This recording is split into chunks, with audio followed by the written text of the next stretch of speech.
اعوذ باللہ من الشیطان الرجیم بسم اللہ الرحمن الرحیم وَاضْرِبْ لَهُم مَثَلًا أَصْحَابَ الْقَرْيَةِ، اور ان کے سامنے مثال ایک بیان کیجئے ایک بستی والوں کی. اِذْ جَاءَ الْمُرْسَلُونَ، جبکہ ان کے پاس رسول آئے. اِذْ أَرْسَلْنَا إِلَيْهِمُ اثْنَيْنِ، جبکہ ہم نے پہلے بھیجے ان کی طرف دو رسول. اب اس کے بارے میں بہت سی آراء ہیں. ایک عام خیال یہ ہے کہ اصل میں یہاں رسول سے مراد اللہ کے نبی نہیں، اللہ کے رسول نہیں، بلکہ کسی اللہ کے رسول ہیں. یعنی یہ کہ اللہ تعالیٰ نے کسی رسول کو بھیجا، اس رسول نے پھر اپنے شاگردوں کو، اپنے حواریین کو، زیادہ خیال حضرت مسیح کے حواریین کے بارے میں ہے کہ انہوں نے جب جا کر ان میں سے دو حضرات نے انطاکیہ میں تبلیغ کی تھی. انطاکیہ جو شہر ہے، جو کہ یہ سمجھیے کہ شام اور ترکی کے تقریباً سرحد پر ہے، تو انطاکیہ میں جو معاملہ ہوا، یہ ماجرا ہوا، یہ خیال ہے. لیکن یہ بھی ہو سکتا ہے کہ اللہ ہی کے براہ راست نبی ہوں، اس لیے کہ رسول کے رسول یہ لفظ جو ہے بعض احادیث میں آئے ہیں. حضور نے جب مدینہ تشریف لائے تھے آپ صلح حدیبیہ کے بعد، تو وہاں چونکہ آپ نے بیعت لی تھی مسلمانوں سے، بیعت جو صحابہ کرام نے کی تھی بیعت رضوان، تو مدینے آ کر پھر آپ نے خواتین سے بھی بیعت لی. اس کے لیے حضرت عمر کو بھیجا کہ جاؤ تم میری طرف سے، میری جانب سے تم بیعت لے لو. تو وہ جب گئے ہیں خواتین کے مجمع میں، تو انہوں نے جو الفاظ کہے وہ یہ کہ انا رسول اللہ ہے، میں اللہ کے رسول کا رسول ہوں. اللہ نے رسول کو بھیجا محمد کو صلی اللہ علیہ وسلم، اور محمد نے بھیجا ہے مجھے آپ کے پاس. اسی طریقے سے حضرت سعد بن ابی وقاص کا جو قول تھا، جو ایرانیوں سے انہوں نے کہا تھا انا قد ارسلنا، ہم بھیجے گئے ہیں. اللہ نے بھیجا اپنے رسول کو محمد کو، اور انہوں نے بھیجا ہے ہمیں. تو یہ امکان تو موجود ہے، لیکن یقین سے ہم نہیں کہہ سکتے. بہرحال ان کے پاس پہلے کوئی دو رسول بھی ہو سکتے، جیسے کہ حضرت موسیٰ کے ساتھ حضرت ہارون بھی تھے. فَكَذَّبُوهُمَا، تو انہوں نے دونوں کو جھٹلا دیا. فَعَزَّزْنَا بِثَالِثٍ، تو ہم نے ان دو کو مزید قوت دی ایک تیسرے سے، ایک تیسرا اور رسول بنا کر ہم نے بھیج دیا. فَقَالُوا إِنَّا إِلَيْكُم مُرْسَلُونَ، انہوں نے کہا ان لوگوں سے، اس بستی والوں سے، کہ ہم تمہاری طرف بھیجے گئے ہیں اللہ کی طرف سے. قَالُوا مَا أَنتُمْ إِلَّا بَشَرٌ مِثْلُنَا، انہوں نے کہا کہ تم نہیں ہو مگر ہم جیسے انسان. وَمَا أَنزَلَ الرَّحْمَٰنُ مِن شَيْءٍ، اور رحمان نے کوئی شے نہیں اتاری ہے. إِنْ أَنتُمْ إِلَّا تَكْذِبُونَ، یہ تم سب جھوٹ بول رہے ہو، تمہیں جھوٹ گھڑ لیا ہے. قالوا ربنا يعلم انا الیکم لمرسلون، اور ظاہر بات ہے کہ کوئی اور دلیل تو وہ نہیں دے سکتے. انہوں نے اپنے اس یقین کا اذعان کا پھر دوبارہ اظہار کیا، ان کا نہیں، ہمارا رب جانتا ہے کہ ہم تمہاری طرف اس کی جانب سے بھیجے ہوئے ہیں. وما علینا الا البلاغ المبین، ساتھ ہی یہ بھی جان لو کہ ہماری کوئی اور ذمہ داری نہیں ہے سوائے اس کے کہ اللہ کا پیغام تم تک صاف صاف پہنچا دیں. قالوا انا تطیرنا بکم، کہ ہمیں تو آپ کی نحوست سے کچھ اندیشہ ہے کہ آپ لوگ جو ہے آپ کی وجہ سے ہم پر کوئی نحوست نہ آ جائے، کوئی اللہ کی پکڑ نہ آ جائے.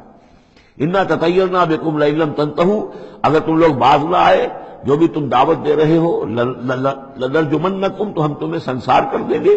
ولیمسنکم منا عذاب علیم، اور یا یہ کہ کوئی اور عذاب علیم تمہیں پہنچے گا ہماری جانب سے. قالوا طائرکم معکم، کہا تمہاری نحوست تو تمہارے اپنے ساتھ ہے. این ذکرتم، تم یہ بات کہہ رہے ہو کہ تمہیں ہم نصیحت کر رہے ہیں، تمہیں نصیحت کی گئی ہے، یاد دہانی کرائی جا رہی ہے، تمہاری اپنے قلوب کے اندر یہ حقائق موجود ہیں، ذرا کبھی دیکھو. وفی انفسکم افلا تبصرون، ہم تو صرف یاد دہانی کرانے کے لیے آئے ہیں. ان ذکرتم بل انتم قوم مسرفون، لیکن یہ کہ تم لوگ جو ہو بہت ہی حد سے بڑھ جانے والے ہو. وجاء من اقصى المدینة رجل یسعى، اب اس بستی کے لوگوں میں سے ایک شخص آیا دوڑتا ہوا، اور بستی کے پرلے سرے سے. قال یا قوم اتبعوا المرسلین، تو انہوں نے کہا، اس شخص نے آ کر کہا، میری قوم کے لوگوں، ان رسولوں کی بات کا اتباع کرو، ان کی پیروی کرو، ان کو مانو، ان کی تصدیق کرو. اتبعوا من لا یسألکم اجرا، دیکھو انہوں نے تم سے کوئی اجرت نہیں مانگی، تم سے کوئی اور کسی شے کا تقاضا نہیں کیا.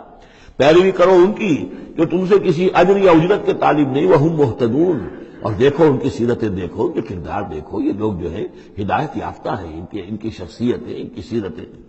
وَمَا لِيَ لَا أَعْبُدُ الَّذِي فَطَرَنِي، اور اس شخص نے، یہ بستی والوں میں سے وہ شخص ہے، اس نے کہا مجھے کیا سبب ہو سکتا ہے کہ میں نہ بندگی کروں اس ہستی کی جس نے مجھے پیدا کیا ہے.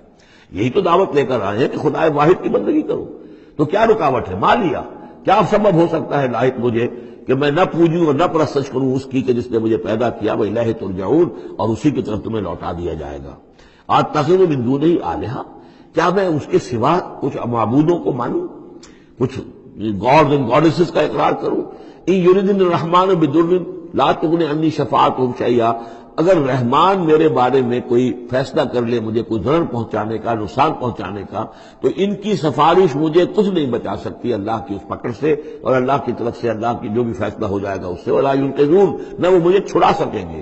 انی اذا لفی ضلال مبین، تو ایسی عاجز ہستیوں کو میں خدائی میں شریک کر دوں اور ان کو بھی میں مان لوں تو میں تو اس وقت بہت ہی بھٹکے ہوئے لوگوں میں سے ہو جاؤں گا۔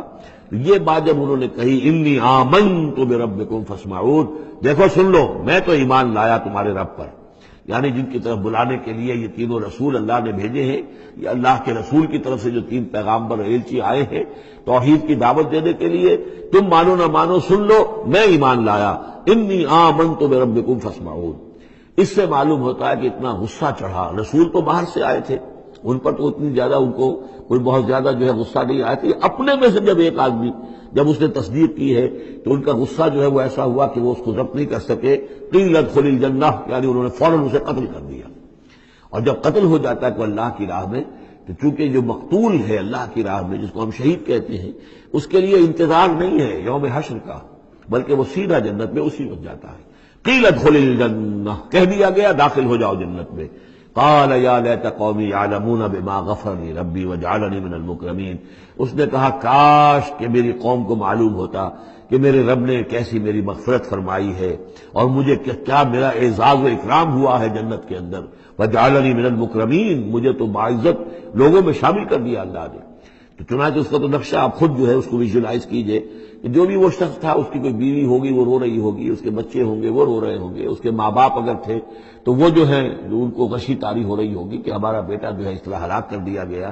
لیکن اب جو یہ غیب کا پردہ ہمارے اور وہ جو عالم غیب ہے اس میں جو حائل ہے، تو یہاں جو رو رہے ہیں ادھر وہ جو اللہ کا بندہ وہ کہہ رہا ہے کاش میری قوم کو معلوم ہو جائے، کہ انہیں تو پھر افسوس نہ کریں یہ کہ مجھے تو اللہ نے کیا اعزاز و اکرام جو عطا کیا ہے اور کیا میری مغفرت کی ہے۔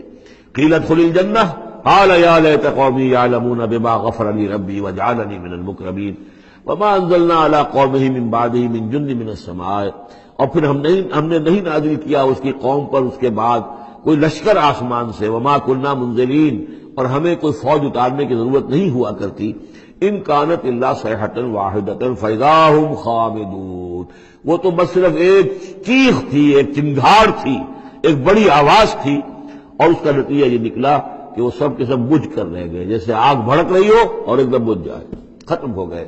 یا حسرۃ علی العباد، حسرت ہے، افسوس ہے بندوں کے حال پر، ما یاتیہم من رسول اللہ کانوا بہ یستہزئون، نہیں آتا ان کے پاس کوئی بھی رسول مگر یہ کہ وہ اس کا استہزاء ہی کرتے ہیں۔ الم یروا کم اہلکنا قبلہم من القرون، کیا انہوں نے دیکھا نہیں کتنی ہی بستیوں کو اور کتنی نسلوں کو اور قوموں کو ہم نے ان سے پہلے ہلاک کیا ہے، انہم الیہم لا یرجعون، کہ وہ ان کی طرف لوٹ کر نہیں آتے، چلے گئے، سب کے سب چلے گئے، ختم ہو گئے، ماضی کا ایک حصہ بن چکے ہیں۔ وَإِن كُلٌّ لَمَّا جَمِيعٌ لَدَيْنَا مُحْضَرُونَ، لیکن اس کا یہ مطلب نہیں کہ وہ معدوم ہو گئے، اب لوٹ کر تو نہیں آئیں گے دنیا میں، لیکن موجود تو ہیں، عالم برزخ میں تو ہیں، لوٹ کر دنیا میں نہیں آئیں گے، معدوم نہیں ہو گئے، لیکن یہ کہ ان میں سے کوئی بھی نہیں ہے مگر یہ کہ ہم سب کو جمع کر دیں گے، وہ سب ہمارے پاس محضرون، حاضر کر دیے جائیں گے، پکڑے ہوئے آئیں گے۔ صدق اللہ العظیم۔